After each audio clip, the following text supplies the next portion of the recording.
बच्चों, हम लोग सिंटैक्स देख रहे हैं। सिंटैक्स को दूसरे शब्दों में सब्जेक्ट वर्ब एग्रीमेंट या सब्जेक्ट वर्ब कॉनकॉर्ड भी कहते हैं। सब्जेक्ट कैसा होगा तो उसके साथ किस प्रकार का वर्ब ऐड करेंगे ताकि सेंटेंस सुइटेबल हो, इन नियमों का पालन करना यही है सिंटैक्स। सिंटैक्स में सब्जेक्ट के साथ सही वर्ब लगाने के नियम आज देखेंगे। 1 से 8 तक के नियम हम देख चुके हैं, आज देखेंगे। किसी वाक्य में दूरी, समय, राशि आदि का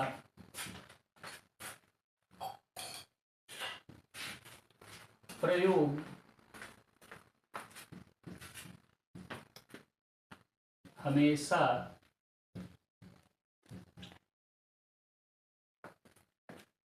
सिंगुलर के रूप में होता है। जब किसी वाक्य में दूरी, समय, राशि यानी रुपए आदि का प्रयोग करना है तो हमेशा सिंगुलर के रूप में होता है। जैसे 10 किलोमीटर्स, इसे ऐसे भी कहा जाता है 10 kilometers is a long distance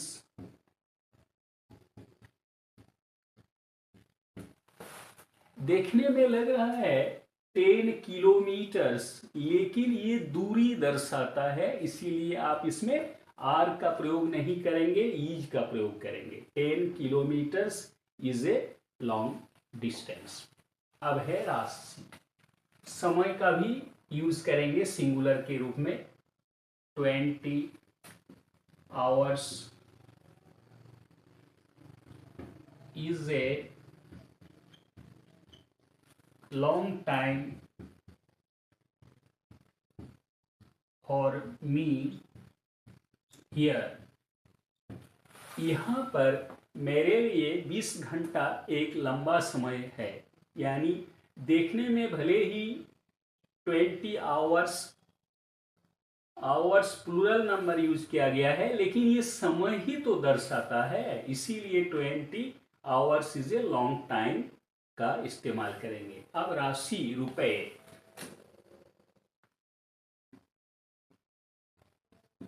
20,000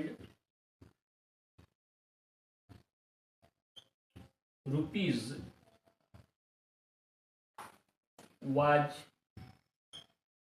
spent for the banquet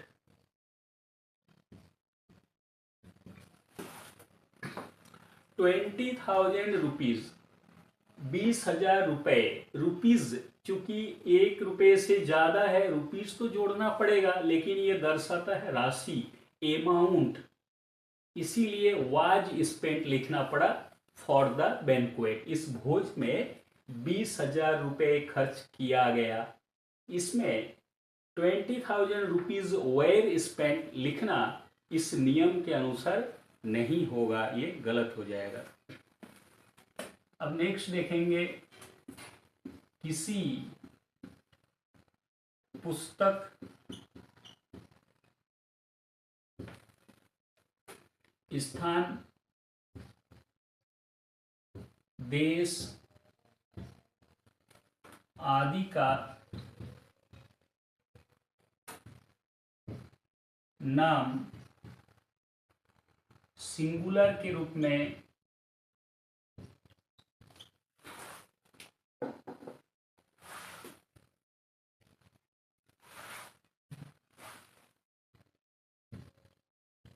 singular के रूप में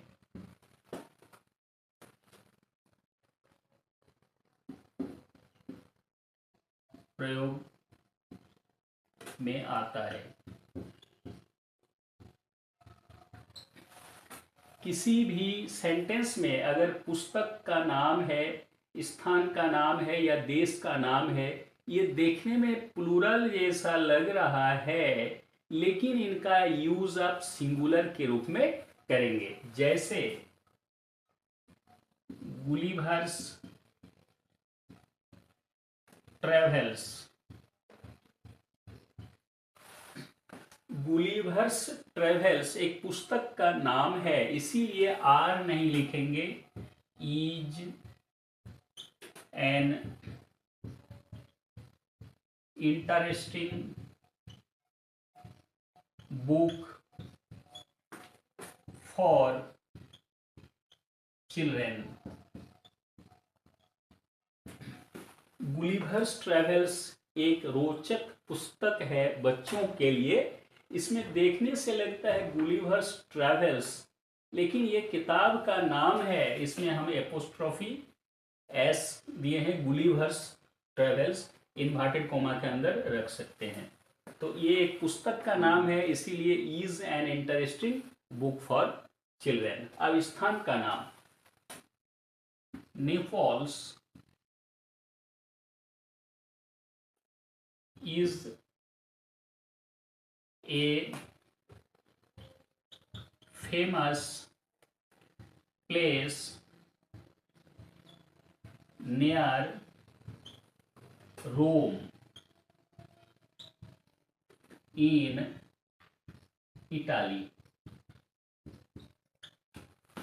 नेपल्स देखने से लग रहा है कि ये प्लूरल है, लेकिन ये तो एक स्थान है, इसीलिए Naples is a famous place near Rome in Italy. Italy देश में रोम शहर के सामने एक प्रसिद्ध स्थान है जिसका नाम है नेपल्स। अब स्थान देश का नाम भी देखने में प्लूरल जैसा हो, लेकिन इनका यूज होता है सिंगुलर के रूप में। जैसे the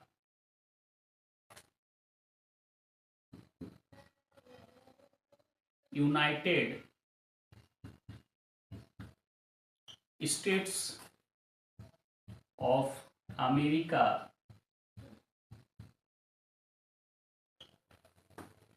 is a developed country। The United states of America, संयुक्त राज्य अमेरिका एक उन्नत देश है। चूंकि स्टेट्स लिखा हुआ है, ये नहीं देखना है। The United states of America एक कंट्री का नाम है, इसीलिए ये सिंगुलर के रूप में प्रयोग में आएगा।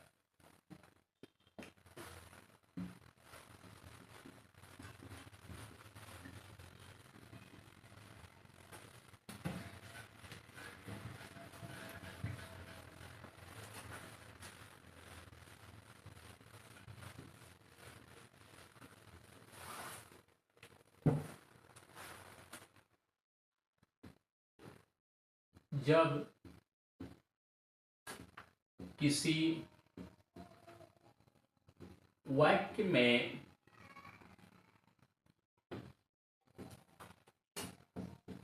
not only but also का प्रयोग हो तो अंतिम सब्जेक्ट के अनुसार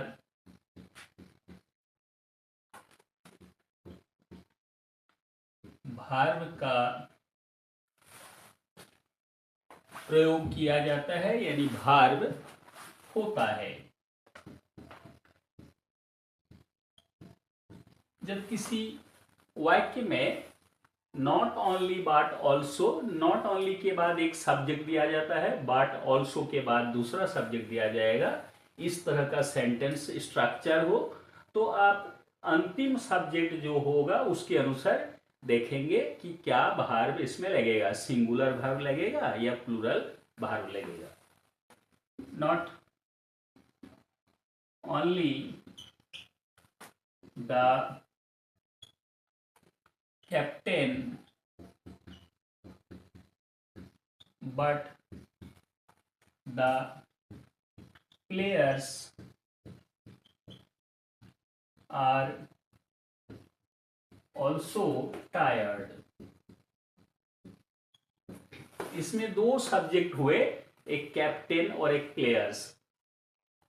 न सिर्फ कैप्टन बल्कि खिलाड़ी लोग भी थके हुए हैं। अंतिम सब्जेक्ट प्लेयर्स है, इस अनुसार आर का प्रयोग करेंगे। इसमें फर्स्ट सब्जेक्ट कैप्टन, कैप्टन के अनुसार आप ईज का प्रयोग नहीं करेंगे।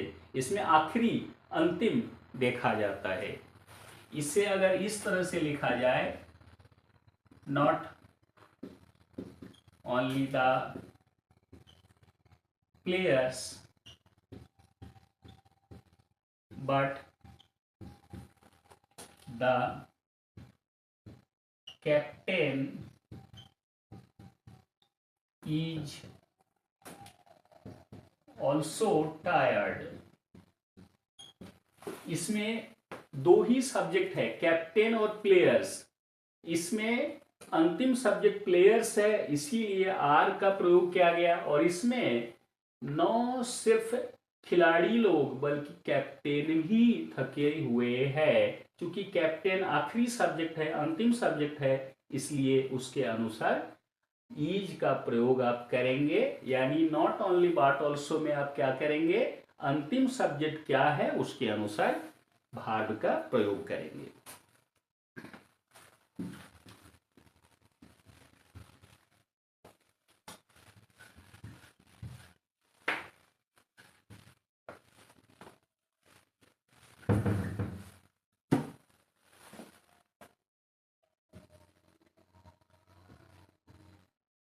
यदि किसी वाक्य में दो या अधिक सब्जेक्ट्स को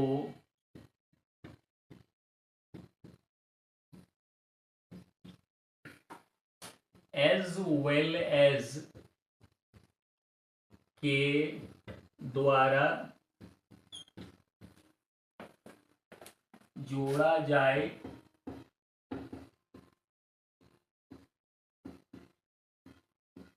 तो भार्ब प्रथम सब्जेक्ट के अनुसार होता है। जब किसी वाक्य में दो या अधिक सब्जेक्ट को एज वेल एज के द्वारा जोड़ा जाता है, एज वेल एज द्वारा जोड़ा जाता है, तो भार्ब अंतिम सब्जेक्ट नहीं देखा जाता है, प्रथम सब्जेक्ट देखा जाता है। प्रथम सब्जेक्ट अगर सिंगुलर होगा तो आप भार्ब सिंगुलर जोड़ेंगे। अगर प्रथम सब्जेक्ट प्लूरल होगा तो प्लूरल भार्ब का यूज करेंगे। जैसे the boy as well as his parents are diligent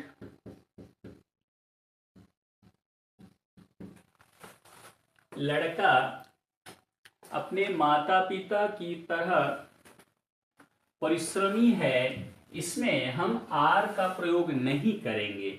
इसका कारण क्या है ना, अपने as well as his parents, अपने माता पिता की तरह लड़का डिलीजेंट मेहनती है, इसीलिए नियम के अनुसार आप क्या करेंगे, ईज का प्रयोग करेंगे। इसलिए कि जब हम दो या अधिक सब्जेक्ट को एज वेल एज के द्वारा जोड़ते हैं तो हमारा नियम है प्रथम सब्जेक्ट, इसमें प्रथम सब्जेक्ट है बॉय, इसीलिए सब्जेक्ट के अनुसार ईज का प्रयोग करेंगे, आर का प्रयोग आप नहीं करेंगे। हालांकि पेरेंट्स तो प्लूरल नंबर है, लेकिन इसका सेंस इसलिए इस तरह होता है कि as well as his parents, अपने माता पिता की तरह लड़का मेहनती है। तो लड़का मेहनती है, इसमें अगर हम ओमिट कर देंगे, यानी कि as well as his parents अगर नौ भी रहे, ये इसे क्या कहा जाता है, एडेंडम, यानी एक्स्ट्रा जोड़ा गया, एडेंडम है, इसीलिए हमारा मूल सब्जेक्ट बॉय है, उसमें ईज का प्रयोग करेंगे।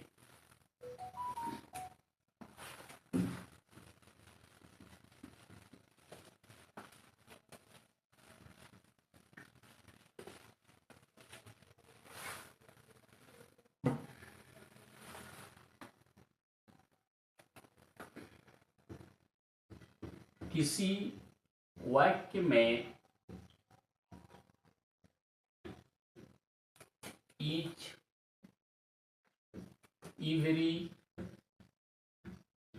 everyone, everybody,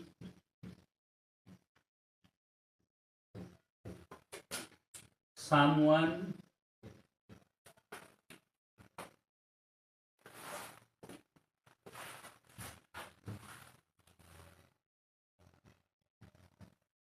somebody,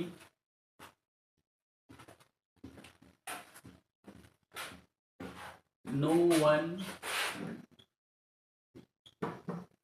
no one को दूसरे शब्दों में नन भी कहा जाता है, आदि का प्रयोग हमेशा सिंगुलर की तरह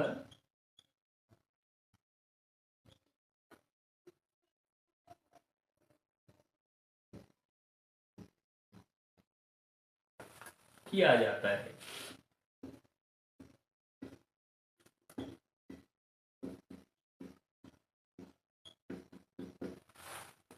इसमें नियम है कि किसी वाक्य में each, everyone, everybody, someone, somebody, no one या नन, नोबॉडी आदि का प्रयोग करना है तो हमेशा सिंगुलर वर्ब का प्रयोग करेंगे, सिंगुलर की तरह किया जाता है।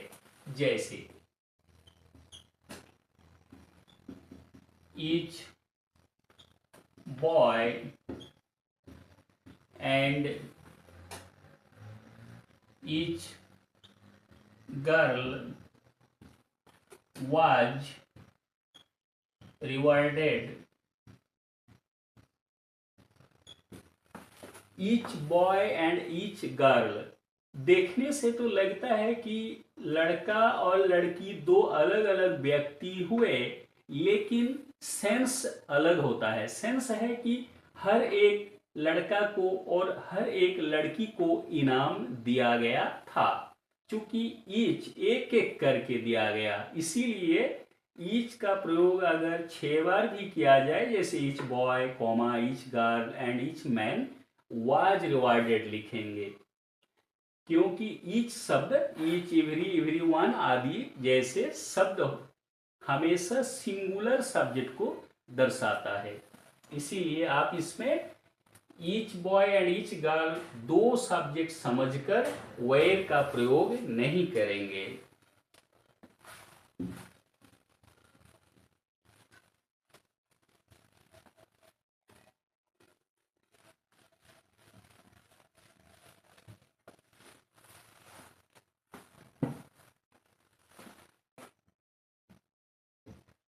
किसी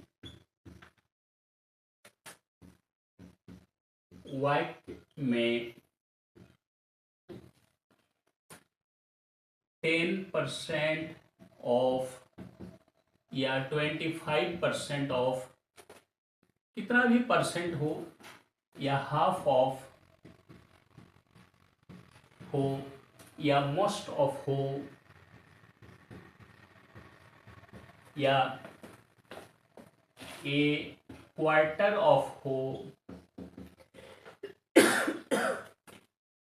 आदि हो,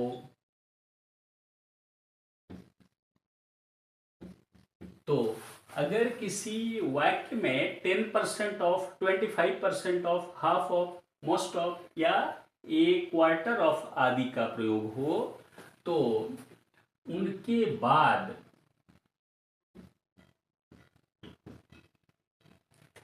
आने वाले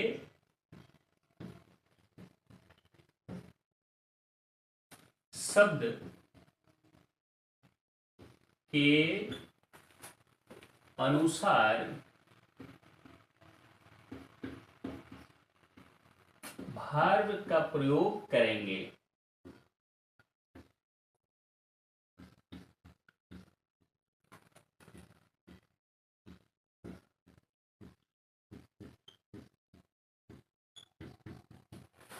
जब किसी वाक्य में 10% ऑफ, 25% ऑफ, इस तरह से हाफ ऑफ, मोस्ट ऑफ, एक क्वार्टर ऑफ, एक क्वार्टर ऑफ मतलब एक चौथाई, मोस्ट ऑफ अधिकांश, हाफ ऑफ आधा, इस तरह से रहे, तो इनको नजरअंदाज करना है। इनके बाद आने वाले जो सब्जेक्ट होंगे, उनके बाद आने वाले जो सब्जेक्ट होंगे उनके अनुसार आप भार्ब का प्रयोग करेंगे।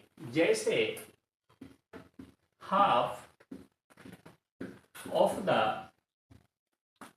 mango rotten, सड़ा हुआ, half of the mangoes rotten। बच्चों ध्यान देने की बात यह है कि हाफ ऑफ द मैंगो यानी आम एक ही है, उसका आधा हिस्सा रोटेन सड़ चुका है। क्योंकि आम तो एक है, उसका आधा भाग सड़ गया है, इसमें आम बहुत सारे नहीं हैं, इसीलिए इसमें क्या करेंगे, ईज का प्रयोग करेंगे प्रेजेंट टेंस में, और पास्ट टेंस में आप आर का प्रयोग नहीं करेंगे, वाज का प्रयोग करेंगे। लेकिन इसमें है हाफ ऑफ द मैंगोज यानी आम बहुत सारे हैं, उनमें से आधे, यानी आम अगर 10 भी है तो 5 आम सड़े हुए हैं, तो 5 तो मोर देन 1 है, ये प्लूरल सब्जेक्ट को दर्शाता है, इसीलिए आप इसमें हाफ ऑफ द को नहीं देखेंगे। इसमें मैंगो है तो ईज हुआ, इसमें मैंगोज है तो प्रेजेंट टेंस में आर का प्रयोग करेंगे और पास्ट टेंस में वेयर का प्रयोग करेंगे।